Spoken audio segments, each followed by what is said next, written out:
大家好，我是田园，今天给大家分享一个中式甜甜圈的做法。首先我们准备400克的高筋面粉，加入2克盐，增加面粉的筋性，再加入4克酵母粉，30克白糖，然后用筷子先把它们充分搅拌均匀。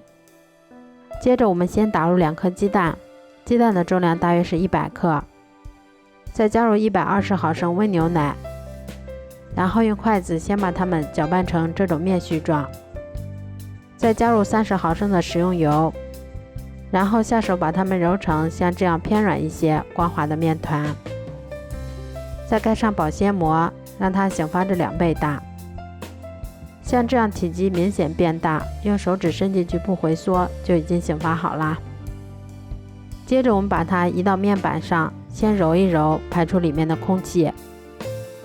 然后再用手把它搓成长条，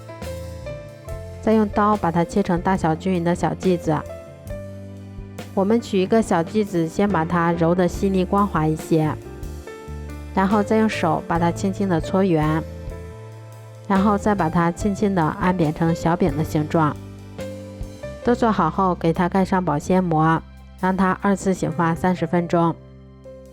像这样拿起来轻飘飘的就已经醒发好啦。我们在小剂子的中间用手指给它戳一个小洞，这样我们的生胚就做好啦。接着我们在锅中烧油，油温烧至插入筷子能够冒小泡泡的时候，我们再依次下入做好的生胚，全程用中火慢炸，中间给它们勤翻动一下，确保受热均匀。一直炸至表面金黄后就可以控油出锅啦。出锅后，我们在表面先给它刷上一层蜂蜜，然后再给它蘸上一些白糖，这样我们美味的甜甜圈就做好啦。这样做出的甜甜圈吃起来外皮金黄焦香，内里松软香甜，虽然是油炸的，但是吃起来一点也不油腻，味道比外面买的面包还要好。